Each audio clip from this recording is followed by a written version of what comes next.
Moving on to something which is entirely of a different order, and actually, in that sense, quite literally, the opposite side of this conversation. Diving into Europe, we have the story that Italy is giving away free castles, castles, farmhouses, and historic sites. And the idea is that if you can come up with an interesting and exciting way to essentially make the property pay for itself, to keep its upkeep, and in that sense, I suppose you have an incentive to keep it livable, like keep a roof over your head, quite literally. Then you can essentially move in, and it doesn't seem, as far as I can tell, to be limited just to Italian citizens. Essentially, they're saying, look, we can't afford to keep this stuff going, and they are offering it to the public, as it were, to the global public. I suppose first of all, what do you think of this? Um, I don't think there's anything unusual in that at all. It's the basis of a lot of British building conservation.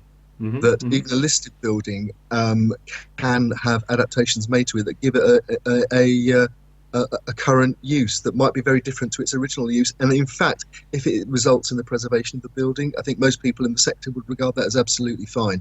The only, I think, issue that people might have will be what control is there over what adaptations and changes can be made. Hmm. You know, are you going to convert a castle into a block of flats and then stick a satellite dish for each flat across the front of it? Well, You know, presumably, hopefully that would be outside the that's remit of this. Yeah. exactly. Um, I mean, specifically, it says here via their Facebook page, Italy's Department for Infrastructure and Transport is giving away 103 rundown castles, farmhouses in remote areas and also in historic sites, in the hopes of attracting overseas visitors and tourists. So part of this remit as well is that you it says here, commit yourself to restoring and renovating the property in order to turn it into a more viable tourism facility. So this is yeah. Well, in that sense, I suppose they're asking people to help the government um, monetize their heritage. And I think this is fascinating. This is actually a link which I didn't really consciously make when we were putting together this month's itinerary. Um, in so much as actually this could be, if it was adopted more broadly, a big answer in the UK. Maybe this is actually a model that should be expanded beyond, for example, as you say, things like renovation, and actually maybe just much more casually, we should expect to visit historical sites and see someone who is essentially a private citizen living there, but trying to We, bring people in. we already get that to a certain extent informally with events like the Open House weekend. I mean, Yeah. just around from where I'm talking now, a couple of years ago, we visited a Bertolt Lebetkin domestic house, which is one of a terrace of houses. One of it was his take on the sort of Victorian terrace in the 1930s. Beautiful modernist concrete architecture, your favourite. Um, and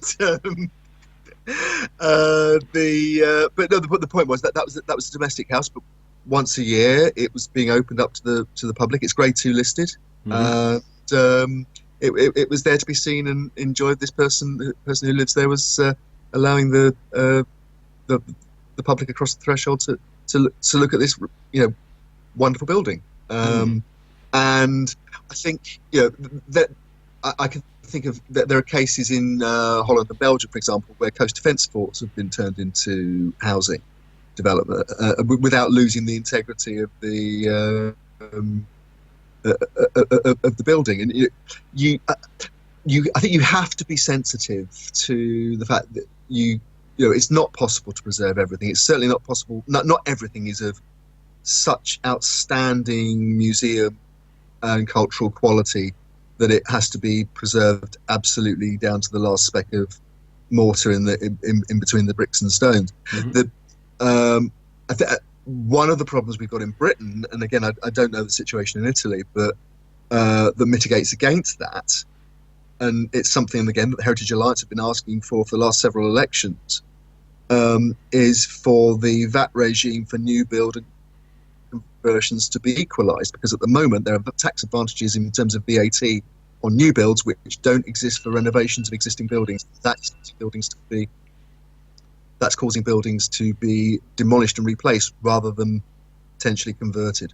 Yeah, yeah. So in that sense, yeah, I suppose leveling the playing field so that people, developers in particular, turn their eyes to converting. For example, actually here in, for example, in Wallsend, where we live, there was a wonderful 19th century co-op warehouse and office building, which was it was actually gorgeous and had wonderfully solid, very solid civic architecture, as it were. Sort of, it was civic because there was a civic element to it. It was essentially it was a private business, but it was sort of for the outer veneer was for the good of the people of Wallsend to Yeah. reflect on their wealth, and the incoming trade to the town. And yeah, in that sense, it was cheaper to knock it down and build something else than it was just to even just gut the inside. In that sense, I would have been perfectly happy for them to completely remodel the inside and just keep a Yeah. shell. And some of these shells are actually very effective as well. I mean, I can think of a couple of places in London where you are actively thrilled as you go in through what is the veneer of an older building into a much more modern building. Sometimes that can really work very nicely. You don't have to trap people in Victorian architecture or medieval architecture, even, for example. But I suppose in this case, I guess I'm just fascinated by this because obviously it's the opportunity to live in a castle. I certainly wouldn't mind That's, living in a castle. Um, but I guess this I mean this sort of relates I guess to what we were just talking about in terms of the fact that the archaeology is probably going to be faced with a challenge of adapt or die in the coming years in Britain, in so much as these sort of conversations, these fresh and sometimes initially unpalatable options when it comes to, for example, ostensibly taking a monument and reimagining it in the modern world, these conversations are going to have to become more and more frank and more honest and more open, more and more accessible, both within and also without the heritage sector. We're going to have to all be talking to each other. But I can't help but wonder whether actually this is actually an opportunity to really truly reflect on what it is all of this stuff means, whether it's a building or it's an artifact or what it's coins or something, because I remember one of the biggest revelations I ever had in in my archaeological thinking was just to really truly reflect upon the fact that, for example, a Roman sword isn't just a Roman sword; it's also a modern day artifact. It's also here with us in that sense. It's not. It hasn't been plucked from the past and just landed here, and has an innate Romanness to it. It is also a living, breathing thing that's been actually around for 2,000 years, and now here it is in the Neo-Elizabethan age in Britain. It is. It is in that sense. Every day, in a very real sense, aging, but also every day in a very real sense, there's an opportunity to reimagine its its its innateness, what it is. And so perhaps actually inviting people from who can whoever wants to come up with as it were business plans for these properties in particular. that's effectively what they're asking for, isn't it? Yeah, then actually what we're also doing is we're inviting a broad spectrum philosophical. Also, what they're doing, obviously we're not doing this in this country yet, but they're inviting a broad spectrum reimagining, almost uh, a re a, the reassessing the philosophy of the relationship between modern day people and the historical landscape. And I think that's a very, at the very least, it's a very interesting exercise. Absolutely. I mean, I think. Yeah, I mean, one of the it's not as if this isn't something not that's happened. Is happening just now.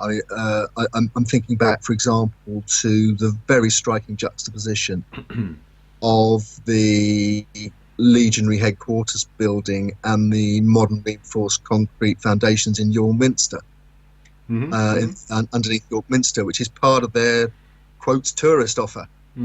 That you can go down and you see the concrete reinforcement of the Minster Tower juxtaposed with the Roman walls of the legionary headquarters from and you walk through that as a person in the day being confronted with all sorts of interesting echoes and thoughts because of that. You know, you're not going to a conscious attempt at a reconstruction like you get at places like Trelleborg in Denmark Hmm. Hmm.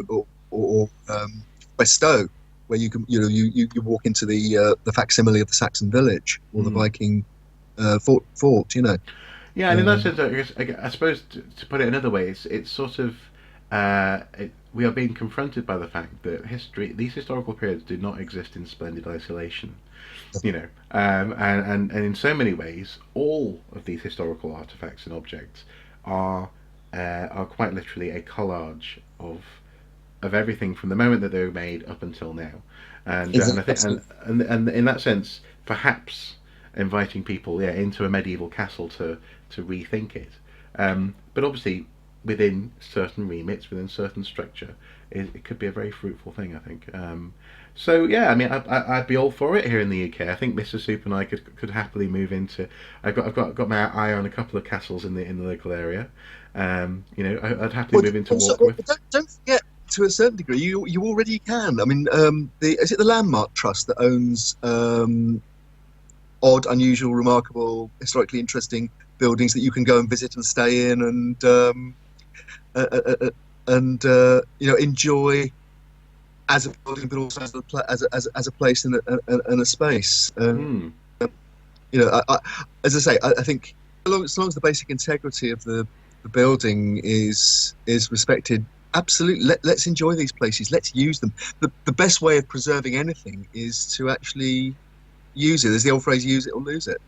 Yeah, yeah, and actually, well, in that sense, I mean, in a very, very real sense, actually, uh, lots of the buildings that we enjoy now from history are only around because people engaged with them, and or didn't at least demolish them. You know, they're there because they've always had. In that sense, it's a continual process of negotiating what the identity of that thing is in the modern day. And so this is arguably just, as you say, part of that, and enjoyment is a key element of that. Certainly, okay. Yeah.